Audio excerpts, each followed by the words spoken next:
Live from the Plymouth Canton Educational Park. You're listening to Newsfile at 5:30 on 88.1 The Park.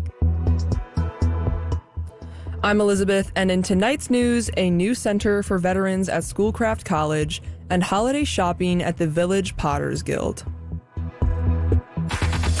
Now, for the latest news that matters in your community. Schoolcraft College is doing its part to help local veterans as it plans for the grand opening of its newly renovated Veterans Resource Center. The center's renovation includes nearly triple the square footage of its previous center. It will be equipped with a new conference room, computers, and lounge area. Coffee and snacks are provided for student veterans who want to stop by in between classes.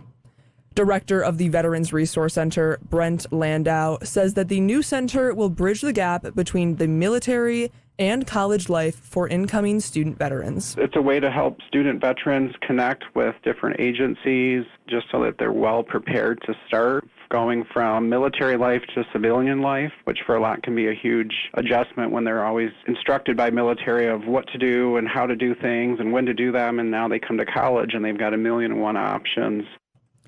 The grand opening will take place on November 9th at 10 a.m. on the school's Livonia campus. The center will also open for tours to the public from 1 to 4 p.m. Plymouth's Village Potters Guild is inviting the community to get a head start on holiday shopping this month when they present their annual holiday market. The Guild's studios will be made into a holiday marketplace for the event. Work for a variety of artisans will be on display, including handmade plateware, along with ornaments and other holiday-themed items.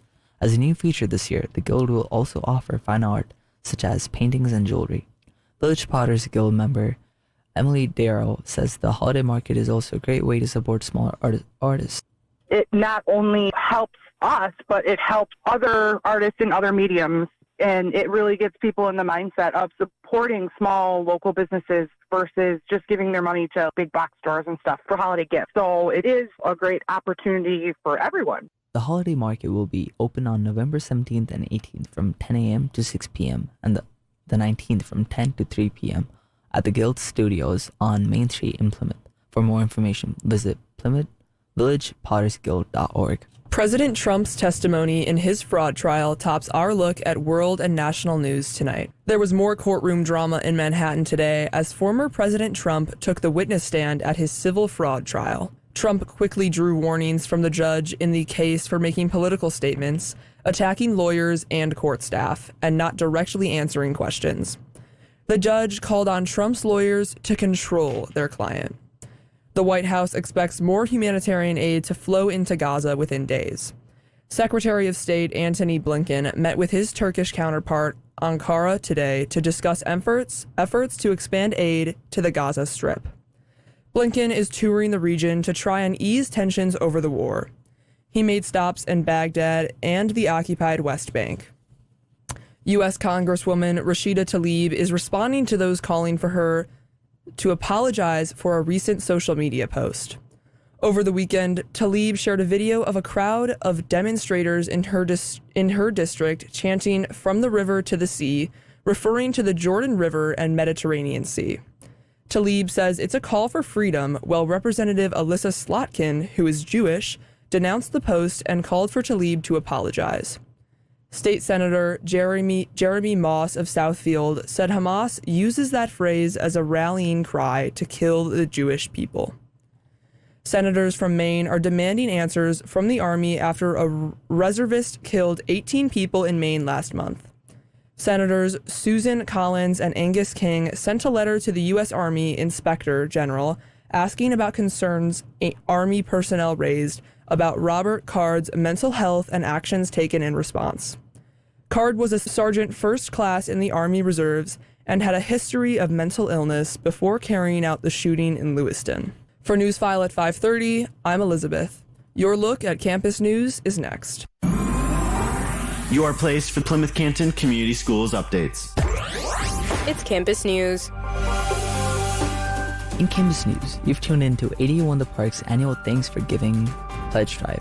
You have the chance to support our student staff as they use the station to give back to the community and present newscasts just like this one. To make your gift of support, call us now at 416-7745 or visit 881thepark.com and click on the green Donate Now button. The Park Players Theatre Company will present a comedy of tenors November 10th, 11th, 17th, and 18th at 7 p.m. in the Gloria Logan Auditorium at Salem High School. You can find more information at pcepparksplayers.com. Finalists have been announced for the new Canton High School mascot. As chosen by students, the finalists are the Cardinals, Cobras, and Coyotes. Students will vote for their favorite finalist. The voting window closes on November 10th. Once the voting period ends, all votes will be tallied to determine the winning mascot. The results of the final vote will be announced to the students' body, and the recommendation will be forwarded to the Board of Education in November. For Campus News, I'm Akan Chikoli. Your look at sports is next. Football, baseball, basketball, hockey. It's time for Newsfile at 5:30 Sports. The Red Wings are headed to New York to battle the Rangers tomorrow night at Madison Square Garden. Detroit has won 2 of 3 following Saturday's 5-4 home victory over Boston. The Wings sit at 7-4-1 overall. The Pistons couldn't slow down Kevin Durant and the Suns in a 120-106 loss at Little Caesars Arena. Durant dropped in a game-high 41 points for Phoenix. Cade Cunningham scored 26 to lead the Pistons, who slipped to 2-5 with their 4th straight loss. The Pistons host the Warriors tonight. In football, Michigan is still perfect on the season following a 41-13 win over Purdue on Saturday in Ann Arbor. The third-ranked Wolverines moved to 9-0 on the season. In other college football action on Saturday, Michigan State knocked off Nebraska 20-17 to snap its 6-game losing streak. The college basketball season tips off for many schools around the country tonight. 4th-ranked Michigan State opens up hosting James Madison. Elsewhere, Central Michigan visits Oklahoma, Eastern Michigan is at Butler, Western Michigan hosts North Dakota State, and Detroit Mercy visits Toledo. Michigan hosts UNC Asheville tomorrow to begin its season. For Newsfile at 5:30 Sports, I'm Nathaniel. Your look at traffic and weather is next. From M14 to I-94. Your look at traffic starts now. Long-term construction projects continue to slow down down our afternoon drive. I-275 northbound and southbound have traffic down to 2 lanes. Traffic is also delayed on M14 eastbound and I-96 westbound. That's all for traffic. Your look at weather is next. 88.1 The Park with your local weather forecast. Look for considerable cloudiness tonight with an overnight low of 46. Tomorrow will be cooler with some sun and a high of 55. Right now in Plymouth Canton, it's 62 degrees under mostly cloudy skies. On your source for the best local news, 88.1 The Park. For Akansh and Nathaniel, I'm Elizabeth on Newsfile at 5:30. Stick around. Women's Sports Spotlight is next, followed by Plymouth and Canton's hit music and more of the 88.1 The Park Thanks for Giving pledge drive.